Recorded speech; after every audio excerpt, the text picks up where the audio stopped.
Okay, we find ourselves here in the third class that we're giving so far. And I want to go back to something that we discussed a little bit yesterday that will carry us from the philosophical and the hashkafic ideas of the messages behind the Exodus and of Pesach, which will bring us next week into actually opening up the Haggadah and learning bit by bit whatever we're able to capture before the Yom Tov of Pesach comes upon us. So we'll be very well prepared for the 2 nights of the Seder.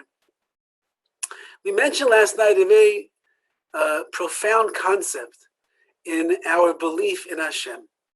And that is that we believe not only that God is the creator of the world, and not only that he is aware of what is going on in the world, but beyond all of that, he is intimately involved in everything that is taking place. There is an enormous concept called hashgacha pratis that Hashem oversees and he's involved with and he's engaged with the lives of man, all of mankind, and that everything that is happening in our lives ultimately is happening because Hashem is pulling the strings behind the scenes to make things happen the way that they are. And therefore, anything that takes place in our lives, anything that happens to us, really is a sign that that's the way that God, that's the way that Hashem wants it to be. Which is why, as we pointed out, when it comes to the mitzvah of Emunah, of believing in God, he says, Anochi Hashem Elokecha, I am Hashem, your God who took you out of Mitzrayim, out of Egypt, because the entire story of the Exodus, from the slavery all the way until the redemption, teaches us that Hashem was with the Jewish people every single step of the way, and he was watching over us, and he turned over nature for the sake of making us a nation that's going to go into freedom and eventually receive the Torah. And after that, it would take us 40 years, but we would be the chosen nation that would walk into the land of Israel and claim it as our own. So our lives are filled with what we call hashgacha pratis, filled with the divine, loving intervention of Hashem. Now this leaves us with one major question. Maybe you have a lot of questions, but one that I want to speak about tonight. And that is that once that we know that everything that happens in our lives is coming from God himself, which means that nothing ever would happen unless God would will that it should take place. So where in our lives is there really room for us to do anything that is going to change our situation and the events or the circumstances or the challenges that we find in our life? If everything is decided by God and he does everything according to his will, and therefore nothing would happen in my life, as the Gemara tells us, even if you wake up in the middle of the night and you're on your way to use the restroom and the door was opened in the wrong way and you banged your toe into that door, so that stub toe, that bang toe that you have, that was also decreed in the heavens. It was also decreed by God. So whether you stub your toe, whether you win the lottery, or whether you're living in a world that's filled with coronavirus disease left and right, it's all Hashem's will. So where does that leave us room to do anything? Where does that leave us room to make decisions for ourselves that should essentially and effectively affect our life? How does that work? So in order to answer this question, there are 2 Gemaras that we have to see. They both more or less say the same thing. However, Rashi in both places says different ideas, nuances that describe it in a very fascinating and beautiful way. Now, one Gemara is in Masechta Nida, and the Gemara over there says that from the moment that the inception of life takes place, which means from the moment that the egg and the sperm meet each other, so there's a malach, there's an angel who is appointed over the conception of life, and he brings that seed of potential life before Hashem. And he asks God the following question. And he says, this seed of life, what is going to be with this? Ma tehei aleha, what will be with it? Gibor, will it be strong? Or chalash, or will it be weak? Chacham, or tipesh, will he be smart, wise, or foolish? Ashir, or ani, will he be rich? Will he be poor? We want to know, is it going to be short or tall? Will he be overweight and struggle with his metabolism all of his life? Or be one of those kids that can eat whatever they want, no matter when they want, and they're always going to be skinny? Will he grow up in Tarzana, or will they grow up in Mea Sharim? Decided by Hashem. Will their father be a great rabbi, or will he be a simple person who doesn't know much about his Judaism, and the person will grow up in that house? Will the person be a long-armed basketball player, or will they be someone who has a netiya, has a inkling for being a shoichet, for being someone that's going to slaughter animals? Are their eyes going to be brown or blue? Will their nose be big or small? Will their hands be perfect size, or will they have fingers that are off kilter? Hashem decides everything about that person's life. And therefore the Gemara asks, what is going to be with the life of this person? And then the Gemara says the following statement. However, Rasha or tzaddik, if this person will become wicked, or they'll become a tzaddik, they'll become righteous, Loi ka'amar, that the angel does not ask Hashem. He asks everything. Where they're going to live, what color hair they're going to have, what's the car that they're going to drive, who their siblings are going to be, who their parents are going to be. Everything Hashem is deciding. But Rasha or tzaddik, wicked or righteous, that Hashem does not decide. How do we know that? Rabbi Chanina, because Rabbi Chanina teaches us the following. Hakol b'yidei shemayim, everything is in the hands of heaven. Chutz miyira shemayim, except for the fear and the awe and the wonderment that a person has of Hashem, of the heavens, the way in which he runs everything. So it's all decided by God. He's the mashgiach, he's watching over everything. He's designing everything so perfectly. One area in a person's life, Hashem says, I leave that all up to you. Whether you will be righteous or you will be wicked, whether you will utilize the koichos, the potential and the strength that is in you, or you will waste it, whether you will rise over the challenge or you will let it defeat you, all of that is up to you, says Hashem. I'm not taking away the gift of what we would call bechira, what we call free will. Says Rashi over here in this Gemara, Hakol b'yidei shemayim, everything is in the hands of heaven. What does that mean, says Rashi? It means kol midaisav, all of one's midais, their character traits. Every ounce of who they are as a human being, their personality, their traits, everything that comprises them. All midaisav, v'karaisav shel adam, and all of the happenings, all of the events in their life, all the situations they will find themselves in, the people that they will come in contact with, the good, the bad, and the ugly, everything is all decided by Hashem.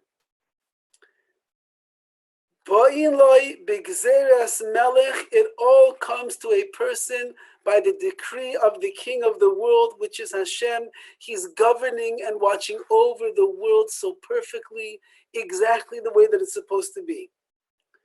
Chutz mizu, except for one little thing. Says Rashi, it's talking about yiras shemayim, about the fear and the awe that a person is going to have of Hashem. That is the only thing that HaKadosh Baruch Hu says belongs to you. Because why, says Rashi? Sha'akol biyadai, because everything is in my hands, says God. But this is in your hands. What is in our hands? What do we have the ability to do? says the Gemara, and this is the way that Rashi understands it, is that you cannot do anything, seemingly, about the situations that you have in life. It seems on the surface that you cannot change anything that you have in life.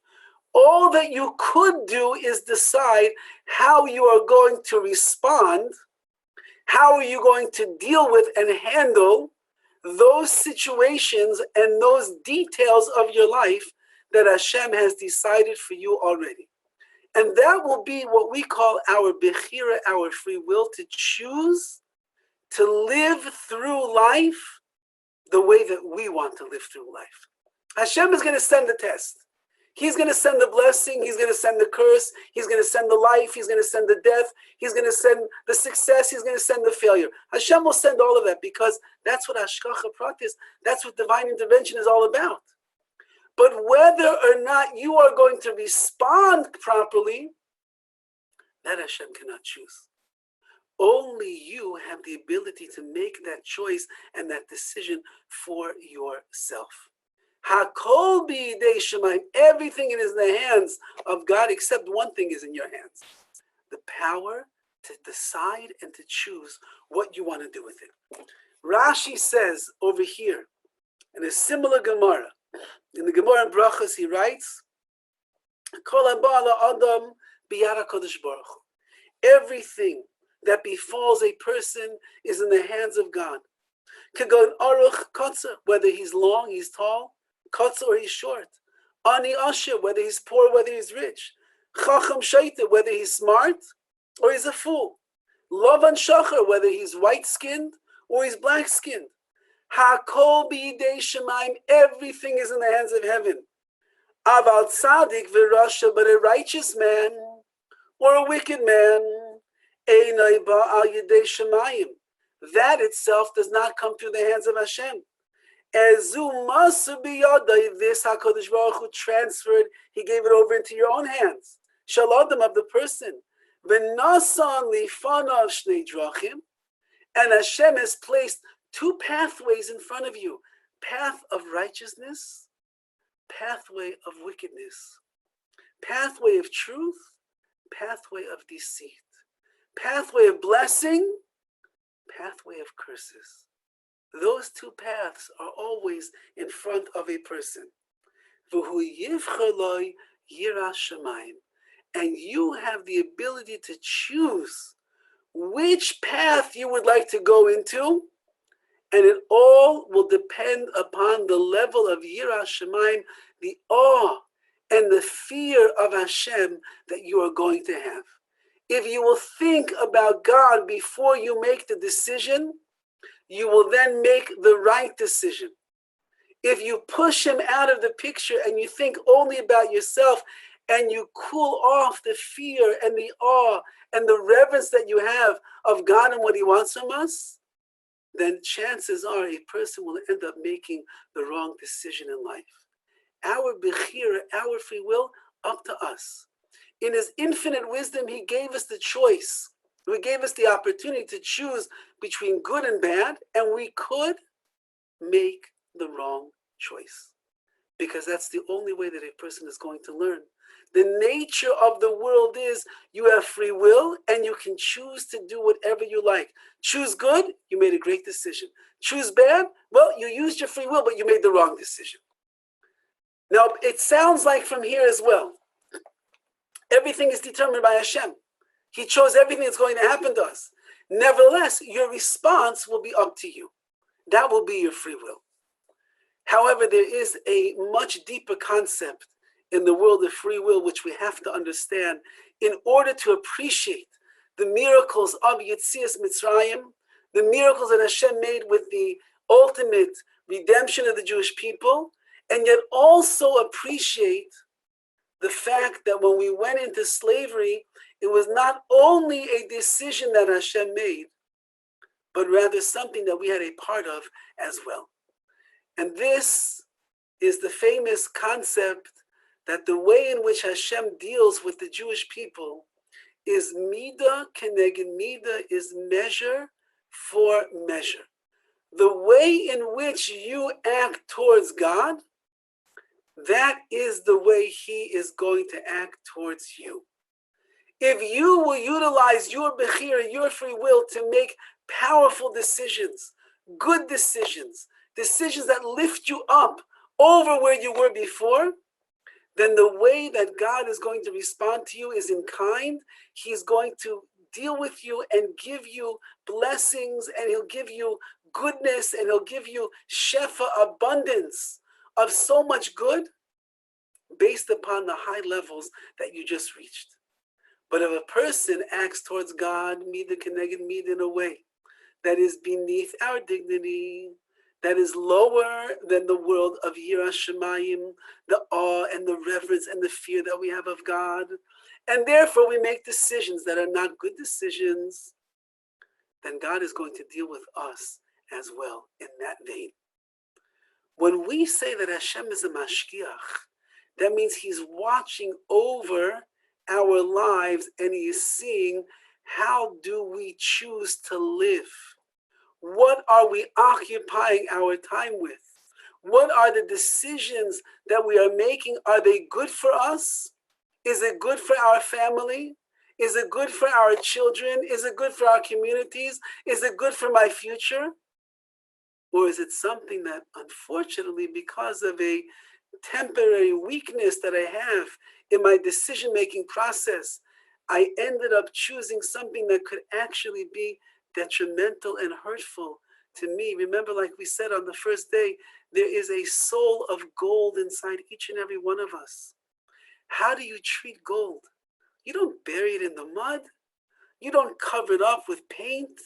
You don't hide it away in a dirty dungeon. You keep the gold clean and you buff it up and you make sure that it's shining and that it's beautiful. How do I do that to my neshama? I use my free will and I choose those things which are remarkably good. If I do, Hashem says, I'll answer you in that way. If I don't, then unfortunately, God can end up responding to us in a way that we might not be very happy about. The mashgiach of the world means that God watches over us and He's waiting and He's sitting there and He's watching to see what kind of decisions are we going to make with our life. And based upon that is going to be the reaction that God is going to bring our way.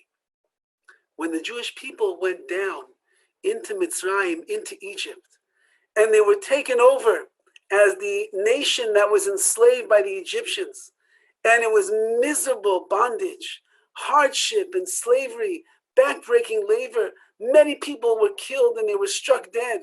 The Jewish people had lost all hope. So we spoke about on the first day, they did a terrible thing.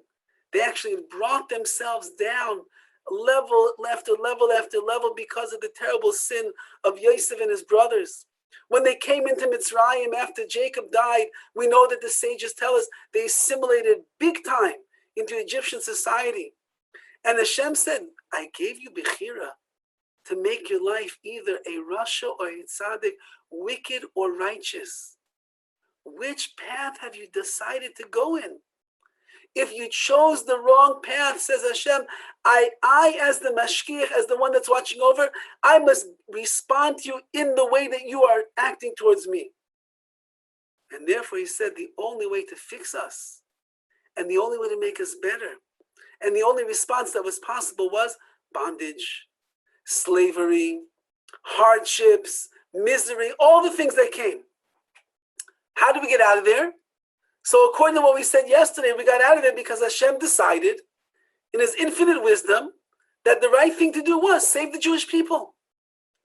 But if we don't deserve to be saved, why should He save us? If we haven't done anything redeeming in His eyes to find glory and find favor, so then why should He work magical miracles over here and just take us out of the land of Egypt? And therefore, in the world of Bechira, the world of free will, it teaches us that unless the Jewish people do something to activate Hashem's mercy, unless we make strong committed decisions to open up the gates of blessing, unless we make strong strides in our bechira, in our free choice and our free will, to do that which we think is going to find favor in the eyes of Hashem, then we will not be able to activate and to open up the pipelines of blessing that Hashem wants to bring to this world. If you look at the story of the Jewish people in Egypt, it was getting very grim, very bad for them. But at one moment, when the king of Egypt dies, the Jewish people, in an instant, they began to cry out to Hashem and ask him, please, Hashem, save us.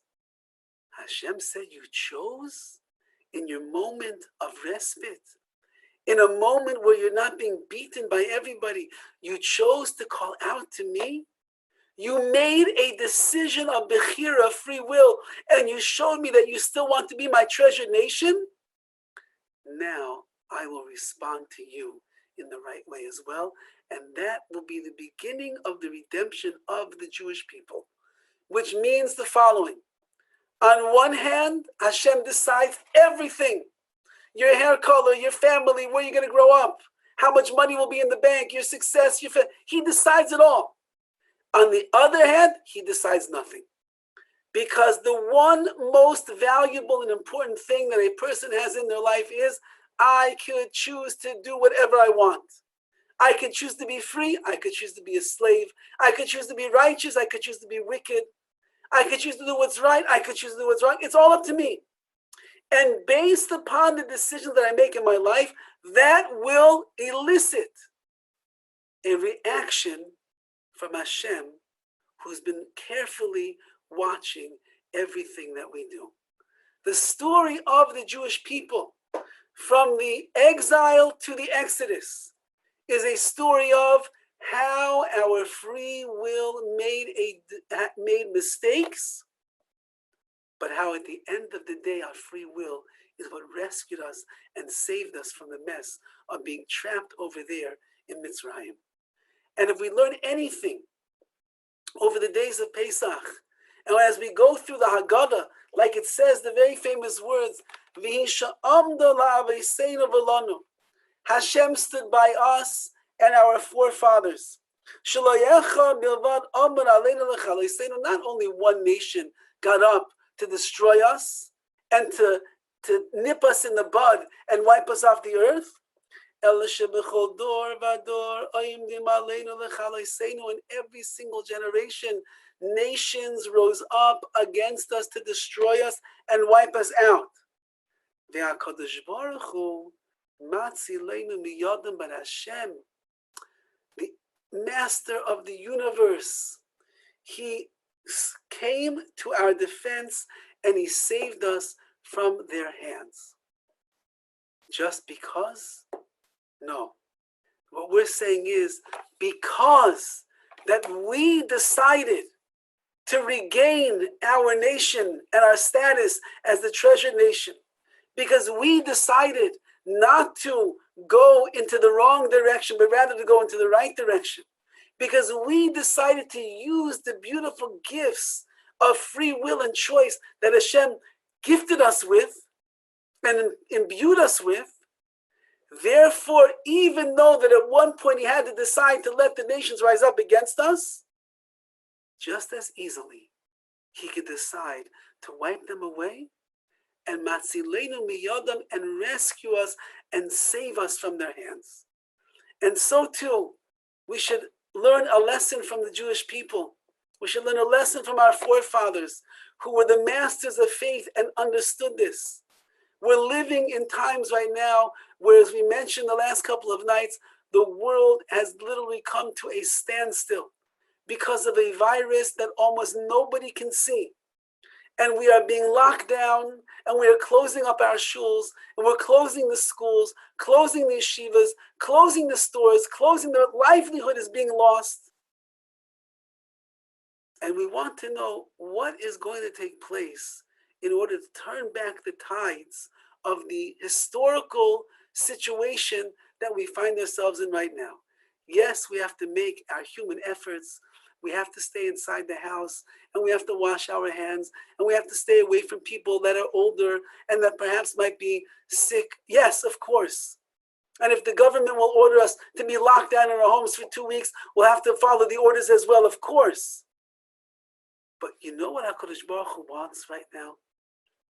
HaKadosh Baruch Hu wants us to realize Hakol b'yidei Shemaim, everything is in the hands of heaven. The coronavirus in the hands of heaven. The chaos in the world that has been struck is, in a certain way, is in the hands of heaven. How is this tragedy and this crisis going to be averted? Everything is in Hashem's hands except one thing, our free will. We're going to be locked up in the house. How are we going to use our time? How are we going to spend it?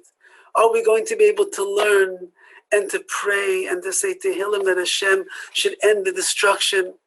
Are we going to be kind, and even though it's going to get tight quarters inside that house and people are going to lose their patience and they might even start getting a little bit grumpy? Not that the Jewish people know how to get grumpy, but it just might happen. So what are we going to do? Are we going to still speak kindly and softly to our spouses, to our children? Are we going to use our free will to show what masters of our midos, of our character traits we are? Or are we going to let ourselves get lost into the world of frustration, the world of chaos, the world of disorder, of disarray, of waking up in the morning and seeing kids waking up late and coming late to their Zoom classes and to this and to that and leaving a mess over here, not cleaning up after themselves and screaming and yelling and fighting and kicking and all the different things? Are we going to do that? Or are we going to say, I'm stronger than that? And everything is in Hashem's hands. He decided this situation. He decided that we should be quarantined right now for 1 week or 2 weeks or 3 weeks or 4 weeks. Who knows how long it will be? What we do with this situation, how we respond to the challenge, how we grasp Bechira, free will in our hands, and we make the right decision, that is something that can turn the tides of everything that is going on right now. Make good decisions. Do things that will find favor in the eyes of Hashem. Each person on their level, each person in their private lives, each person with their families, know what is right and know what is wrong. And try to make decisions that will cause a reaction from Shemayim, from the heavens, that HaKadosh Baruch Hu says, I want these people to soar even more. Under the circumstances, they can go this much. But if I'll find the vaccine, and we'll find the antidote, and we'll get rid of the virus, and they can go back to living their lives normally once again, by being able to get into a car and go to wherever they want, by being able to hug their parents and their grandparents, by being able to say hello to a person closer up instead of 17 feet away from one another, then I'll give them that because of their choice, the choices that they made and the decisions that were so powerful and so strong, which were a nachas to me, says Hashem. My reaction is, I'm going to now bring the geula, the redemption from everything that is going on in our lives. I'd like to leave off with one final story. It's still the month of Adar. And the month of Adar we know is Mazel Yisrael. There's a tremendous amount of mazel, of blessing, of goodness that befalls the Jewish people. And there is a mood that's supposed to be of simcha, of happiness. Even though you could watch the news and you could be the gloomiest person in the world walking around thinking the end of days have hit us. But it's still the month of Adar. It's a month of miracles. And that's why the Gemara tells us that when you go from the month of Adar into the month of Nisan, which comes upon us next week, it's masmich geula legeula. We connect the redemption of the Jewish people in the times of Purim, where our lives were saved miraculously, to the redemption of the Jewish people in the times of Pesach, where once again Hashem made miracles, nisim v'niflois, wonders and signs for all of us. So we're still holding by miracles. And we're still holding by simcha, by joy. And therefore, we cannot let the world get us down right now. We have to be as strong as we can, sensitive, of course, to everything that is going on, but still, we still have to be with our emunah intact, our faith, and that should give us an inner joy and serenity that we can have. So I want to leave off with a Purim Maisa, a story which took place on Purim. There was a young teenage boy who came from an illustrious family in Yerushalayim, in Jerusalem, and his name was Shlomi. And Shlomi, although he came from this wonderful, loving family, he just didn't connect his heart and his soul with Judaism the way that his parents and his siblings did. And slowly but surely, as he was maturing and he was aging into those teenage years, little by little he began to lose his connection with his Yiddishkeit, with his Judaism. It started with not being so careful about davening, and then it became not saying brachas on all of his food, and then it turned into not always wearing his yarmulke whenever he was around, and then it turned into not learning, and then it turned into not keeping Shabbos, and before you know it, this boy was full-fledged, unfortunately, off of the derech, off of the pathways of Yiddishkeit that was so much a part of who he was. It got to the point in the house that it was very difficult for him to be himself. Very hard, he felt suffocated in there. He wanted to do so many things, but obviously living in a religious home in Jerusalem, it was not so easy. And at a certain point, after a long conversation between him and his parents, he decided that he felt the best thing for him to do was go and rent an apartment and leave the house so that he could have his freedom and do what he wanted to do. Of course, it was very painful on the parents. It was even painful for the boy. But he decided he needs freedom and he has to go. And so he went and rented an apartment elsewhere in Jerusalem. As the Yom Tov of Purim was coming near, Shlomi came up with this idea that he's going to have the most amazing costume in the world and he's going to fool everyone.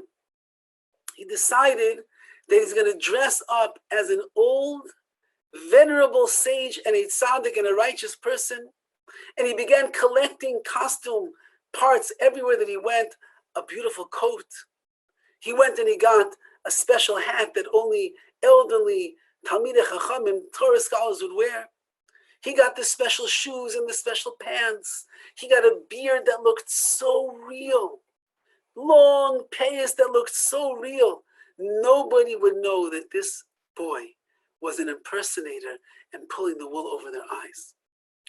And Shlomi said to himself, but I'm going to make it even better. On Purim day, I'm going to go dressed as this righteous tzaddik. I'm going to come to my parents' house and they'll think that I'm this old man filled with kedusha and holiness. And just as I'm getting them to fall into my trap, I'll pull off the beard and the payas and I'll show them, ta-da! It's me, you see. I'm not really religious. You see what I did? And I'll break their heart. That's what he decided he's going to do. That's how much pain this young boy was in. So as he gathers his costume together, he begins dressing himself up in the mirror to see how authentic and good it looks. And sure enough, he even fooled himself. And he decided that when he puts on the costume, his name is going to be Reb Chaim. And he looks in the mirror, Reb Chaim, Shalom Aleichem. Reb Chaim, you look very good. Reb Chaim, good Yom Tiv, Chag Sameach. Yes, Afreilich Purim. And he worked on his mannerisms and his voice and everything down to a T. Comes the night of Purim. He walks into the local shul. And as he walks in, people see him and they think, ooh, some big tzaddik just walked in. And the fathers are telling their children, move out of the way, give him your seat, he's an old man. And he walks in and he sits down and he realizes everybody is fooled. And fathers are coming over their children, give my child a bracha. And so Reb Chaim puts his hand on their hands and he says, you should grow up with Yirah Shamayim. You should grow up to be a big tzaddik, a Talmid Chacham. And the fathers and the children are answering, Amen. The Megillah is read, And he goes through it just like a righteous man would. And everybody's watching his every move. And he davens and he learns, and it's amazing. At the end of the night, as everyone's piling out of shul, they make like a part in the sea, and they let Reb Chaim, the great tzaddik, walk down and go. And he walks back to his apartment, and he looks in the mirror and he says, Reb Chaim, you fooled everybody. Wait until tomorrow. The next day, sure enough, he goes back to the shul. The kids are there. He brought them some candy that they should be the tzaddik who gives them candy as well. And once again, he goes to the davening and the Megillah, and he watches everything. And everybody's treating him with such reverence. After the Megillah is over, he goes back to his apartment. He takes one last look and he says, yes, now we're ready. And he begins making the trek to his parents' house. As he's walking to his parents' house, he passes his uncle's house. He says, you know what? Let me just test it on my uncle to see if he can tell who I am. He comes to the house and he sees there's a lot of festivities, a lot going on over there. And he walks in, and the children of his uncle come, ooh, Rebbe, come. And he comes to the father, and the father says, oh, Rebbe, welcome, Afreidachim Purim, happy Purim. And he said, what can I help you with? So Reb Chaim says, I have an organization. I work with children here in Yerushalayim that are off of the derech, that are no longer on the pathways of Yiddishkeit. We bring them in, we take care of them, we build them up, we rehabilitate them, and we show them once again how the beauty and the glory of what it means to be a Jew. And I'm collecting from our organization. And the uncle says, Oy, such hashkacha pratis, such unbelievable providence that you are here. He says, Rebbe, please, I have a nephew, his name is Shloimi. And Shloimi, unfortunately, left the pathways of Yiddishkeit.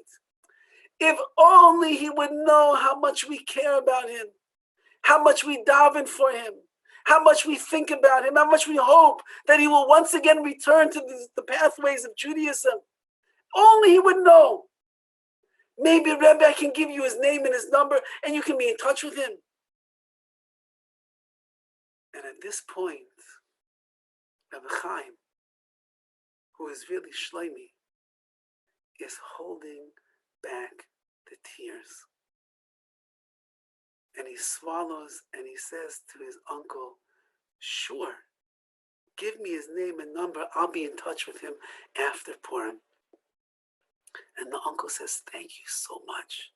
You don't know what this will mean to me, what it will mean to his parents. Thank you so much, Rebbe. And Reb Chaim walks out of his uncle's house.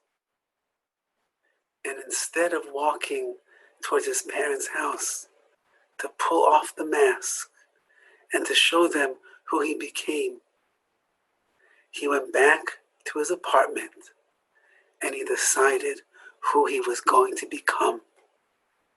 And that was the beginning of all of the situations and all of the challenges and all of the pathways that Hashem put in front of him.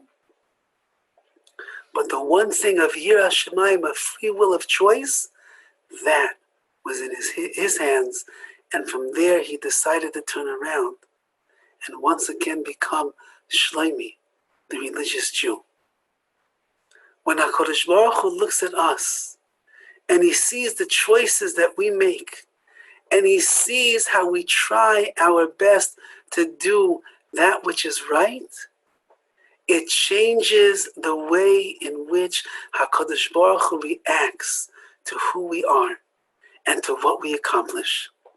May we be Zeiche im Yirtzeh Hashem, as these days of Rosh Chodesh Nisan, another month of miracles, and the days of Pesach, Haba Aleinu L'Tova, are coming upon us for the good. Let us learn from the ways of the Jewish people in those days, that when they made the wrong decisions, Hashem brought upon us the Golus and the exile. When we made the right decisions, we used our Bechir in the right way, HaKadosh Baruch Hu brought the redemption b'chipazayin in an instant.